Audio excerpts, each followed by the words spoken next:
Hello everyone. So my name is Yuvraj Singh Khurana, MBBS student, your Medicopagy, your micro as well as anatomy mentor. So who are new to this video, I want to tell in this video I will clear your concepts as well as tell you how to present in exams. I will tell you both. Okay. So today's video is a very important video for your university, for your competitive exams, for any exams you will give in future, because you all know it is one of the important topic. It was a major health concern uh, a few past years back. तो वही 20 21 22 23 साल 2021 22 23 में it was a major concern, जिसकी वजह से बहुत problems हुई, बहुत डेथ्स हुई, बहुत जानों को खुद कोरोना हुआ, कोविड-19 हुआ, मुझे भी हुआ, मेरी पूरी फैमिली को भी हुआ, आपको भी में काफी जानों को हुआ होगा। Second wave third wave was very dangerous in India. Second wave was main dangerous in India. हमें भी सेकंड वेव में ही कोरोना हुआ था, and India was second in number in coronavirus cases. First was US, second was India, and third was Brazil. तो US में India में there was enormous number of cases and deaths due to the COVID, due to the corona. So I will discuss the COVID in two parts. That is, part one, I will discuss the overview structure of the COVID virus, transmission and pathogenesis, which is the most important part of the video, pathogenesis. Okay. Pathogenesis is asked in both microbiology, in this pathology, even in medicine. Okay, it is asked the pathogenesis, very important. And part two will discuss the clinical features, lab diagnosis, treatment, and vaccines. So thought, maybe you don't realize how far you have come because you keep raising the bar. So this green color is showing the growth of you, and this ये जो flag है white and black color का check सा, it is showing the you are raising bar, कि basically आप अपनी growth कर रहे हो, बट हर बार अपना बार भी ऊपर कर रहे हो. That is a very wrong thing. मतलब आपको डेली इंप्रूव होना है, ये नहीं मैं बोल रहा कि आपने डेली इंप्रूव नहीं होना, बट अपने जो हम होते हैं ना कि अपने आप को कभी अप्रिशिएट नहीं करते. Why we don't appreciate ourselves, why we don't appreciate ourselves. दुनिया में आपको गिराने वाले बहुत मिल जाएंगे, अपने आप को उठाने वाले आप खुद बनो. ओके. सो कोरोना वायरस ऐसा कुछ दिखता है इलेक्ट्रॉन माइक्रोस्कोपी में. स्फेरिकल शेप है, हेलिकल न्यूक्लियोकैप्सिड है, और spike proteins, which is the major thing to remember in corona virus, that is spike proteins. ये स्पाइक देख लो ना, ये it's a very important feature of the corona virus. तो corona virus as human corona virus majorly affect the animals, but जो human corona viruses है that are beta corona viruses. This is very important. Question आता है कि कौन से corona viruses infect the humans. तो answer is beta, not alpha, not gamma, not anything else. Beta corona viruses. It is not strain. आगे आपको strain भी पढ़ाऊंगा. It is not strain, it is the broad classification, one of the broad classification of the coronaviruses, and human coronaviruses are beta coronaviruses. तो human corona virus is causing basically two disease, that is milder and severe disease. तो mild क्या करता है? Mild will cause upper respiratory tract infection. So URTI. तो इसको मैं हाथ जोड़ के आप बोल रहा हूं, इसको आपने UTI नहीं समझना है, URTI, upper respiratory tract infection is it is also upper respiratory tract infection is caused by the human coronaviruses if it is producing milder disease. But if it is producing the severe disease, जो कि हमें pandemic में दिखा, जो कि हमें epidemics में दिखता है, तो उसके 3 causative agents you should remember, that is SARS-CoV, MERS-CoV and SARS-CoV-2. I will explain now. तो SARS की फुल फॉर्म क्या आपने सुनी होगी in your pandemic, that severe acute respiratory syndrome coronavirus. COV मतलब कोरोना वायरस, एंड सार्स का मतलब क्या है? That is severe acute respiratory syndrome. तो सीवियर एक्यूट रेस्पिरेटरी सिंड्रोम का मतलब क्या है? कि सीवियर मतलब it will be very in high, it is very aggressive in nature. Acute मतलब जल्दी आ जाएगा, it is not gradual. Respiratory syndrome, syndrome is group of symptoms. तो एक एक शब्द आपको प्यार से मैं समझा रहा हूं. सीवियर मतलब it is having, it's a very aggressive in nature. Acute in onset, not gradual in onset, and not gradual in onset. Respiratory syndrome, it caused an explosive epidemic in China in 2003. आगे MERS. MERS stand for the Middle East Respiratory Syndrome. आप इसकी full form लिख सकते हो, मैं लिख के नहीं आया, you can write. It is my Middle East, okay? Middle East Respiratory Syndrome मतलब ऐसा सिंड्रोम जो मिडल ईस्ट में फैला था, basically in Saudi Arabia. Middle east क्या होता है? That all that countries like Saudi Arabia, Yemen, Oman, Qatar, UAE, वो सारा मिडल ईस्ट है। 2012 में there was an epidemic caused by the MERS CoV sorry, and SARS CoV 2 जो कि main हमारा पॉजिटिव एजेंट है ऑफ द कोविड-19, जिसने कोविड-19 का नाम कोविड-19 क्यों पड़ा? ठीक है, this was this corona virus infecting disease, okay, started in 2019। दिसंबर 2019 में इसका पहला केस आया, इसलिए इसका नाम कोविड-19 रख गया कि corona virus disease 2019, it was reported in the December, okay. तो सार्स कोव 2 एंड कोविड-19 we will discuss in detail. बाकी कोई भी कोरोना वायरस उठाओ उसका structure will be same, but हाँ आपको क्वेश्चन कोविड-19 का आना है, सार्स कोव 2 का आना है, तो आपको स्ट्रक्चर उसका पता होना चाहिए। अगर आपको क्वेश्चन मान लो सिंपल आ गया कि कोरोना वायरस का स्ट्रक्चर बनाओ, तो भी आपको जो मैं अभी स्ट्रक्चर बना रहा हूं वही आपने स्ट्रक्चर बनाना है, ठीक है। तो let's draw the corona virus structure.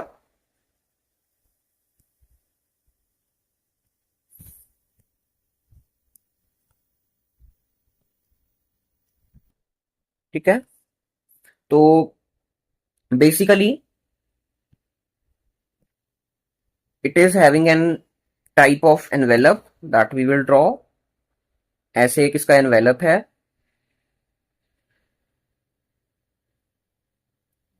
Okay, ऐसे हमने एनवेलप बना लिया। एंड उसके बाद हमने इसका मिर्च मसाला बनाना है, ठीक है। मिर्च मसाला कैसे बनाना है? एक तो अगर एनवेलप है तो इसके अंदर there is special envelope proteins that you should know. So these are my envelope proteins, I will mark, don't worry. So these are my envelope proteins,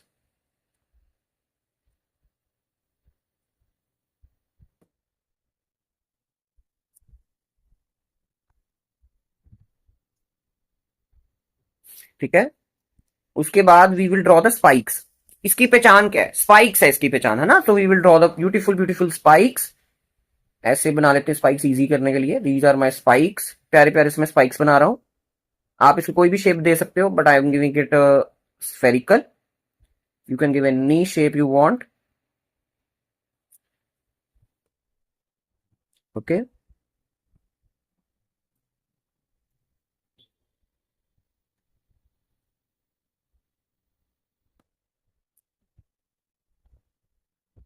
तो ऐसे हमने स्पाइक्स बना लिए।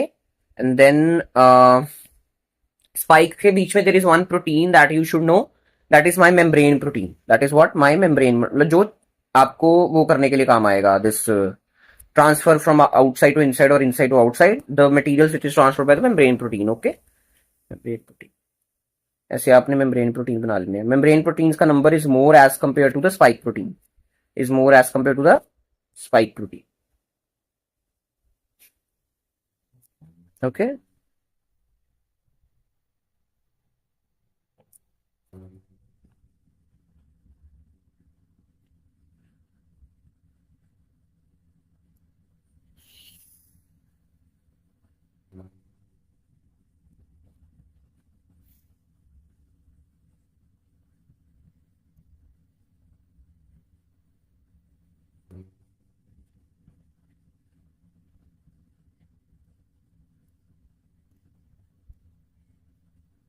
तो ऐसे हमने क्या बना लिया? स्ट्रक्चर बना लिया, okay.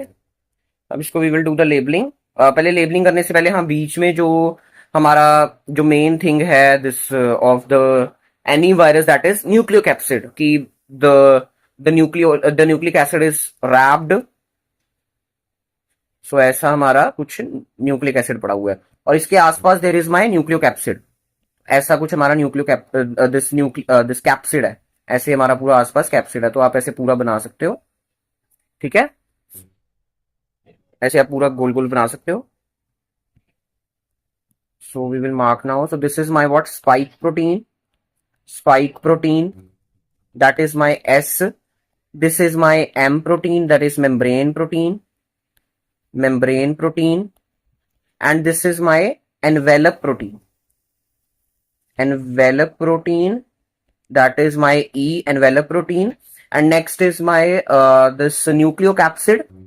This is my nucleocapsid N.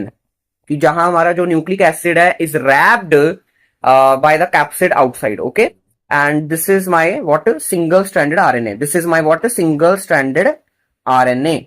Single stranded RNA, okay. So this is the beautiful structure of our coronavirus. So it is what? It is an enveloped virus. Enveloped virus, helical symmetry nucleic acid. This nucleic acid is of helical shaped. Is of helical shaped, okay? And इसके 4 structural proteins हैं जिसका mnemonic is my MENS. MENS, MENS, MENS. इसको बिल्कुल आसान से आपने याद करना है. MENS, that is membrane glycoprotein. E stands for envelope protein, N stands for nucleocapsid, and S stands for spike protein. So this is my MENS. Very important. So you can pause the video and draw this diagram. आप इसके आसपास ऐसे blue circles बना सकते हो ताकि आपको पता लग जाए कि this is my nucleocapsid. Okay. Comes my SARS-CoV-2 variants. कि अब जो मेरा वायरस है, वायरस क्या करता है? अपना जेनेटिक म्यूटेशंस करता रहता है जिसकी वजह से अपनी शेप चेंज करता है, अपना साइजेस चेंज करता है, एंड और खतरनाक विद टाइम होता रहता है. इसलिए एंटीवायरल्स बनाना, एंटीवायरल्स दवाइयां बनाना is very difficult process. And antivirals हमें हमारे पास सारे बैक्टीरिया, सारे वायरसेस की है भी नहीं है. तो दिस इज द रीजन. तो ऐसे ही SARS-CoV-2 के वेरिएंट्स आपने कभी ना कभी सुने होंगे, नहीं सुने होंगे तो आपको आज पता लग जाएगा. सो SARS-CoV-2, so this is 2 not 1. अगर आपको 2 लग रहा है तो, अगर 1 लग रहा है तो आपको मैं 2 कर देता हूं. तो SARS-CoV-2 undergoes constant changes if the genetic changes become significant. If the genetic changes become the significant, it develop into new strains called variants.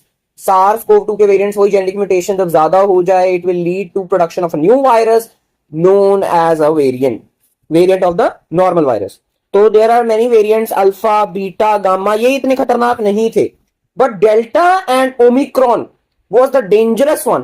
And सबसे ज्यादा केसेस जो हमारे पास कोरोना के आए हैं इंडिया में, that is due to the second wave. Second wave किसकी वजह से आई है इंडिया में? That is due to the delta variant of the SARS-CoV-2, whereas the Omicron produced the third wave in the India which was not so harmful. Okay, मतलब इसका जो वो था, क्या कहते हैं, progression was fast but it is not dangerous, है ना.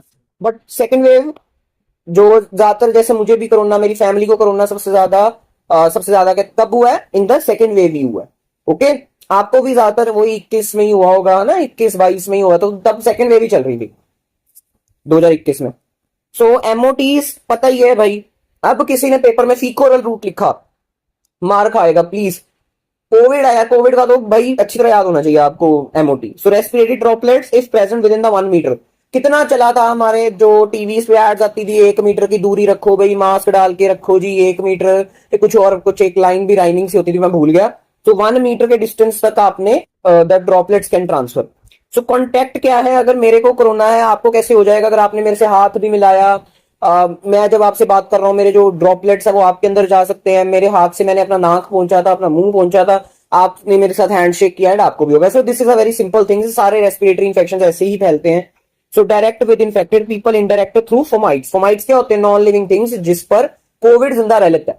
कोविड जो होता है, SARS-CoV-2 corona virus, can live on the fomites for some time. Okay, कौन सा ऐसा वायरस है जो बिल्कुल फोमाइट्स पे आते सारी मर जाता है या ट्रांसफर नहीं हो पाता, मरता नहीं तो ट्रांसफर नहीं होता? That is my HIV. HIV fomites से कभी ट्रांसफर नहीं होएगा. ओके, ये मैंने आपको HIV में बताया भी हुआ. सो एरोसोल ट्रांसमिशन. एरोसोल का जो साइज होता है, that is lesser than the droplet. तो ये ज्यादा खतरनाक होते हैं, छोटे जल्दी चले जाते हैं, they are the main culprits. So अब पैथोजेनेसिस की कैसे आपके अंदर गया and all, it causes different problems. तो मेरे साथ आप फ्लो चार्ट बना सकते हैं, बड़ा खूबसूरत सा मैं फ्लो चार्ट लेके आया हूं आपके लिए. सो SARS-CoV-2 की एंट्री होगी आपके बॉडी में, ठीक है. अब मैंने आपको जब स्ट्रक्चर करवाया तब आपको बताया है कि जब SARS-CoV-2 एंट्री होती है तो SARS-CoV का कौन सा पार्ट है जो अटैच होता है to the host cell? That is my spike protein. Spike protein सबसे बड़ा पंगा है, ठीक है. So spike protein, that is my S, bind to very important ACE2 receptors. So these ACE2, this is not angiotensin converting enzyme वाले ACE, these are the ACE2 receptors on the mucosal epithelial cells on nose, eyes, mouth, ठीक है. ये ACE2 receptors हमारे mucosa के epithelium पे present होते हैं, ठीक है, ACE2 रिसेप्टर्स वेरी इंपॉर्टेंट, ठीक है, वहां पर spike protein of SARS-CoV-2 attaches. उसके बाद क्या होता है, नोज ईयर्स, सॉरी ईयर्स कह रहा हूं, नोज आईज माउथ कहीं पर भी जाए, it will be carried to pharynx, है ना, एंड फेरिंग्स में चला जाएगा, फेरिंग्स में जाके it will induce inflammation, induce inflammation. उसके बाद क्या होगा, it will produce influenza like illness. Influenza like illness क्या होता है, वही जो मैंने आपको इन्फ्लुएंजा में बताया है, हल्की फुल्की खांसी, coryza, running nose, red eyes, fever, मतलब जो नॉर्मल सी इंफेक्शन जो हमें होती रहती है, दैट इज इन्फ्लुएंजा। तो स्टार्टिंग में कोरोना में क्या फीचर्स आते थे, यही आते थे ना, फीवर हो गया, रेड आईज होगी, loss of test and smell हो गया, रनिंग नोज हो गया, कफ होगी, whether it can be productive और नॉन प्रोडक्टिव, ज्यादातर प्रोडक्टिव होती थी, है ना। सो देन एक बारी अभी वो फेरिंग्स में जाके उसने ILI कर दिया, ILI क्या है, इन्फ्लुएंजा लाइक इलनेस। उसके बाद वो कहा जाएगा, it will reach the lungs. So virus reaches the lungs, यहां पर पंगा पड़ेगा, यहां पर पंगा पड़ेगा। सो लंग्स में क्या करता है, it will cause ARDS, ARDS, ARDS क्या होता है, acute respiratory distress syndrome, acute respiratory distress syndrome. अब ये एक्यूट रेस्पिरेटरी डिस्ट्रेस सिंड्रोम होता क्यों है, अब एक्यूट रेस्पिरेटरी डिस्ट्रेस सिंड्रोम क्या है, basically ARDS is the major cause of deaths due to COVID. लिखो इस लाइन को अपने नोट्स में, कोविड में लोगों की मौत का सबसे इंपॉर्टेंट कारण was ARDS, ARDS, acute respiratory distress syndrome was a major cause of the deaths in the COVID patients, in the COVID patients। ARDS होता क्या कि हमारे जो एक्यूट क्या होता है, जल्दी हो जाए, रेस्पिरेटरी डिस्ट्रेस मतलब ब्रेथलेसनेस, रेस्पिरेटरी लंग्स में जल्दी पंगा पड़ रहा है, due to what, inflammation, inflammation, inflammation, बहुत ज्यादा गंदी इन्फ्लामेशन हो जाती है, नॉर्मल से ज्यादा इन्फ्लामेशन हो जाती है, जिसकी वजह से जो इन्फ्लामेटरी फ्लूइड्स हैं वो हमारे लंग्स में भर जाते हैं, and it will cause breathlessness, decrease in the oxygen capacity, decrease in the SpO2 and all stuff, ठीक है, वो हम आगे देखते हैं। अब ARDS हो कैसे रहा है, मैंने आपको वैसे अभी बोल ही दिया सब कुछ कि कैसे हो रहा है, बाय मेन दो हैं आपको पता होने चाहिए। सो बाय इन लंग्स क्या होता है, लंग्स में भी पहले छोटा थोड़ा देखते हैं हम, in lungs ACE2 receptors are present on type 2 very important alveolar cells या न्यूमोसाइट्स। टाइप 2, अभी आपने अगर पैथोलॉजी पढ़ ली है, अगर आपने पैथोलॉजी पढ़ ली है, या पैथोलॉजी भी छोड़ो, आपने फर्स्ट ईयर में हिस्टोलॉजी पढ़ी है, आपने फिजियोलॉजी पढ़ी है, तो आपको टाइप 2 एल्वेओलर सेल्स पता होगा क्या होते हैं। सो हमारे जो लंग्स होते हैं ना, लंग्स में दो तरह के एल्वेओलर है ना, दो तरह के सेल्स हैं। तो बेसिकली टाइप 1 जो होता है, that forms the main framework of our alveoli, है ना, कि वो मेन फ्रेमवर्क बनाएंगे हमारे एल्वेओलाई का। एंड जो टाइप 2 होता है, टाइप 2 रिलीज द सरफेक्टेंट, क्या रिलीज करते हैं ये, सरफेक्टेंट। सरफेक्टेंट का काम क्या है कि सरफेस टेंशन को कम करना, लंग की सरफेस टेंशन ऑफ लंग्स को कम करना, ताकि फ्रिक्शन कम हो एंड हमारे एल्वेओलाई अच्छी तरह काम कर पाए। अब ये जो टाइप 2 एल्वेओलर सेल्स पे ACE2 रिसेप्टर्स होते हैं। अब कोरोना है भूखा, उसको ACE2 दिखा नहीं, उसने जाके चिपक जाना है ACE2 पे। अब जब वो ACE2 पे चिपकता है on the type 2 alveolar cells, उसके बाद क्या होता है, virus damages the type 2 alveolar cells, ठीक है, इसने डैमेज कर देना है। It will lead to reduction in pulmonary surfactant, क्योंकि अब सरफेक्टेंट कम बनेगा, it will lead to increase surface tension, ultimately alveoli tend to collapse, very important, alveoli फूट जाएगा, एल्वेलाई टूट जाएगा, ओके। अब आया दूसरा, दूसरे में क्या होता है कि ARDS, एक तो एल्वेलाई फूट गया उसकी वजह से होगा, है ना, एक एल्वेलाई फूट गया उसकी वजह से होगा। दूसरा और ARDS क्या होता है जो कि मेन रीजन है, that is due to the uncontrolled recruitment of immune cells. That is my neutrophils, T lymphocytes, macrophages. अब क्या होता है हमारी बॉडी के लंग्स में, हमारे ब्लड ने देखा कि भाई कितना वो कोरोना आ गया, चलो वो क्या करता है, ब्लड क्या करता है, अब काम पे भेजता है इन सेल्स को, न्यूट्रोफिल्स को, टी लिम्फोसाइट्स को एंड मैक्रोफाजेस को, which are the main cells of the inflammation. ये क्या करते हैं, it will release the massive amount of, ये पागल हो जाते हैं, इन्होंने वायरस बैक्टीरिया देखा नहीं लंग्स में, इन्होंने पागल हो जाना. कैसे पागल होते हैं ये, कैसे पागल होते हैं, it will lead to the massive release of pro inflammatory cytokines. कितने सारे साइटोकाइंस, कितने साइटोकाइंस क्या होते हैं, they are inflammatory mediators. Cytokines कितने सारे रिलीज हो जाते हैं, एंड जब साइटोकाइंस कितने सारे रिलीज होते हैं, इसको हम बोलते हैं साइटोकाइन स्टॉर्म. वेरी इंपॉर्टेंट, कई बार पूछते हैं short note on cytokine storm, तो आपने उसमें सारा कोविड की पैथोजेनेसिस ही एक्सप्लेन करनी होती है.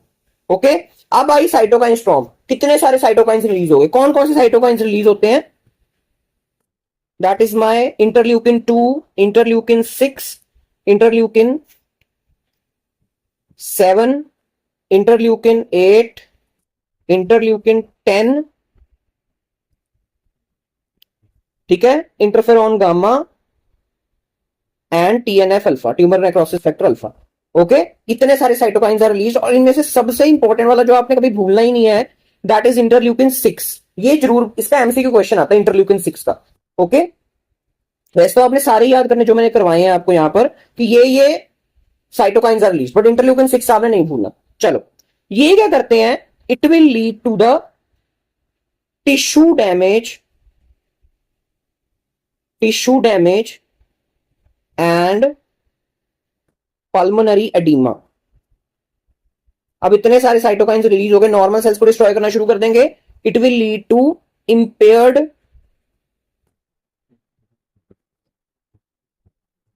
impaired gas exchange. अब गैस एक्सचेंज अच्छी तरह हो नहीं पाएगा,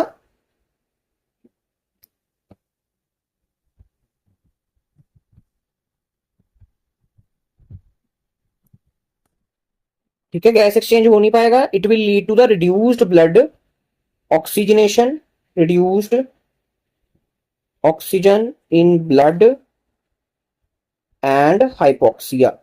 तो पेशेंट को वही ऑक्सीजन कम हो जाएगी क्योंकि साइटोकाइंस रिलीज लंग्स से, अब ब्लड में ऑक्सीजन नहीं जा पा रही, तो it will lead to the decrease oxygen in the blood. अब ये मैं सिंपल सा डायग्राम आपको लेके आया हूं अपने नोट से, आपने DIN करना है, या आपके बुक में बड़ा अजीब सा टफ सा दिया होता है, और ये रॉबिन्स ने भी दिया हुआ अच्छी तरह डायग्राम, तो आपने सब ये पैथो में भी आप बना सकते हो अगर आपको कोविड वहां पर आए, क्योंकि पैथोलॉजी में भी इंपॉर्टेंट है टॉपिक ये वाला, है ना. तो आप ये डायग्राम बिल्कुल आप विदाउट एनी डाउट ये ड्रॉ करके आ सकते हो अपने पैथोलॉजी में. चलो, अब ये क्या है, ये मेरा है प्यारा सा एल्विलॉय, ये एक मेरा प्यारा सा एल्विलॉय है, और ये रेड कलर की मेरी है साथ में ब्लड वेसल. ये ब्लड वेसल के यहां पर मुझे दिख रहे हैं कुछ एंडोथीलिया, सॉरी एंडोथीलियल सेल्स, नॉट एंडोथीलिया. तो ये एल्विलॉय को मैंने क्या कर दिया है, दो हिस्सों में बांट दिया. ये है मेरी नॉर्मल साइड एंड ये है मेरी कोविड वाली साइड. ये है मेरी नॉर्मल साइड, देखा नॉर्मल, यही मेरी कोविड. ठीक है, ओके जी. अब जो मेरी नॉर्मल साइड है, यहां पर जो मेरे टाइप 1 एल्वियोलर सेल्स हैं और टाइप 2 एल्वियोलर सेल्स है बिल्कुल फाइन है, अच्छे दिख रहे हैं, और नॉर्मल साइड के जो मेरे एंडोथीलियल सेल्स है, ब्लड है, वो भी अच्छा दिख रहा है. गुड. अब आया मेरे अंदर कोरोना, कोविड आया, ये देख रहे हो कोविड का आया. सो SARS-CoV-2 इन्फेक्टिंग द एल्वियोलाई. इन्होंने क्या करना है, ये आपको पहले पूरा मैकेनिज्म समझाया. साइटोकाइन स्टॉर्म आती है, टाइप 2 एल्वियोलर सेल को इन्फेक्ट करता है, damage is the type 2 alveolar cells, है ना, ACE2 पे बाइंड होता है. चलो ठीक है जी, ओके. तो साइटोकाइन स्टॉर्म आई, और ये ब्लू क्या है, दिस ब्लू इज, अब क्या होता है, ब्लड से इंफ्लामेटरी सेल्स अंदर आ रहे हैं, देख रहे हो, ये मेरा लिम्फोसाइट है, ये मेरा न्यूट्रोफिल है, ये मेरा मैक्रोफाज है. सो ये मेरा न्यूट्रोफिल हो गया, मैक्रोफाज, लिम्फोसाइट्स आए, इन्होंने कितने सारे साइटोकाइंस रिलीज कर दिए. क्या आ गई, साइटोकाइन स्टॉर्म. क्या आ गई, साइटोकाइन स्टॉर्म. और साइटोकाइन स्टॉर्म के साथ साथ क्या है, फ्लूइड भर गया. ये ब्लू कलर क्या क्या है, फ्लूइड भरा हुआ है. सो ऐसे मेरे एल्वियोलाई में फ्लूइड भर जाता है, और टाइप 2 जो मेरा एल्वियोलर सेल है, अब सर्फेक्टेंट नहीं रिलीज कर पाएगा, एल्वियोलाई हो जाएगा खराब, एल्वियोलाई होगा ऐसे बंद, ठक, ठीक है, कोलैप्स हो जाएगा. ठीक है, क्या हो जाएगा, कोलैप्स हो जाएगा. क्योंकि इतना सारा फ्लूइड आ गया है, सर्फेक्टेंट रिलीज नहीं हो रहा, एल्वेलाई हो जाएगा फूट, एल्वेलाई क्या हो जाएगा फूट, ठीक है। सो वैस्कुलर लीकेज होगी और वेरी इंपॉर्टेंट कोएगुलेशन भी होती है। This will lead to the DIC. जो सबसे बड़ी कॉम्प्लिकेशन आती है हमारी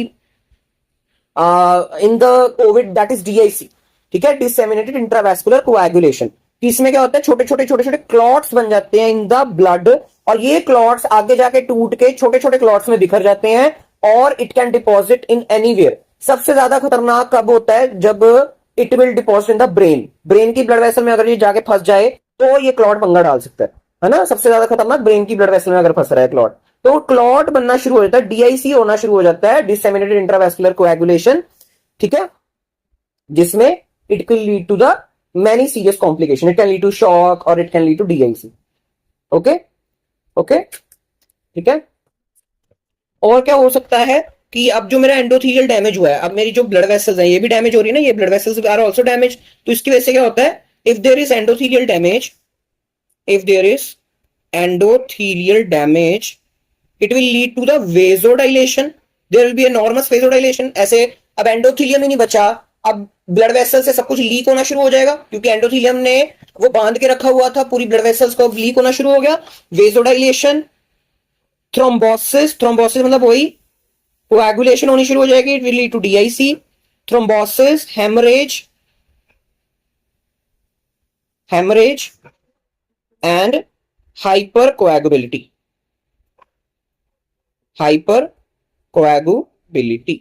ओके, और उसके बाद क्या होगा, ये हो सकता है, उसके बाद it will lead to the lung fibrosis.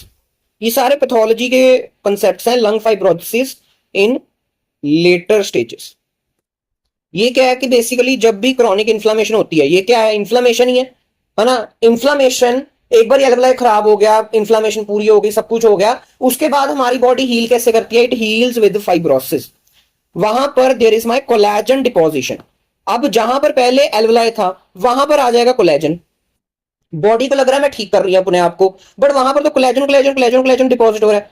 अब एल्वेलाई रहा नहीं, एल्वेलाई का काम कोलेजन तो करेगा नहीं, एल्वेलाई का काम जो फाइब्रोसिस हो रही है, जो कोलेजन कर रहा है, वो तो अब कर नहीं सकता, हाँ या ना, है ना, जिसकी वजह से it will lead to the वही हाइपोक्सिया, वही ऑक्सीजन सैचुरेशन कम हो जाएगी, है ना। मतलब अगर आपने पेशेंट को जल्दी ठीक नहीं किया, एक बार एल्वेलाई की डेथ हो गई, तो अब वो दोबारा एल्वेलाई नहीं बन पाएगा, वहां पर कोलेजन डिपॉजिट हो जाएगा, लंग फाइब्रोसिस हो जाएगा। ओके, ज्यादातर जो मेरा कोविड जो था क्या था, ज्यादातर एसिम्प्टोमेटिक था, कईयों को सिम्टम्स आते थे, और सिम्टम्स कब वर्स होते थे, आपको सिम्टम्स में नेक्स्ट वीडियो में बताऊंगा। Symptoms are worse in any comorbidities, जिनमें कोई पहले से ही बीमारी है, like HIV, like diabetes, like hypertension, like any malignancy, उनमें, या एल्डरली पॉपुलेशन है, तो इनमें क्या होता है, immunity is very less, inflammation अच्छी तरह से हो नहीं रही, अगर हो रही है तो बहुत ज्यादा हो रही है ना। तो इनमें there is COVID was a problem. जैसे मुझे कोविड हुआ, मैं 2 दिन में मुझे 2 दिन बस खांसी जुकाम बुखार हुआ, 2 दिन बाद आई वाज वेरी गुड। मैं अपनी स्टोरी बता रहा हूं। मेरी सिस्टर वाज वेरी गुड, उसको भी कोई प्रॉब्लम नहीं आई। मेरे dad was also good, but my mother, उनका जो कोविड था, that reaches to the lungs, उनका कोविड लंग्स तक पहुंच गया, जिसकी वजह से उनको ब्रेथलेसनेस हुई, उनका SpO2 एक बारी 91 तक आ गया, 91 92 तक भी आ गया था। वैसे नॉर्मली अबव 96 एंड 98, बट 91 तक आ गया SpO2, क्योंकि उनको क्या है, उनको डायबिटीज है, माई मदर हैज डायबिटीज, तो उसकी वजह से उनको काफी लॉन्ग स्टैंडिंग डायबिटीज है, 10-12 ईयर्स की है, तो उसकी वजह से द इम्यूनिटी डिक्रीजेस, जिसकी वजह से COVID reaches to the lungs. तो कोमॉर्बिड स्टेज में हो सकता है कोविड आपको तंग करे, बट आपकी immunity is good, it will lead to the body will kill the virus by itself, है ना। चलो मिलते हैं नेक्स्ट वीडियो में, which is the next part of the COVID, which I will discuss the clinical features, lab diagnosis, treatment and vaccines. Okay, bye.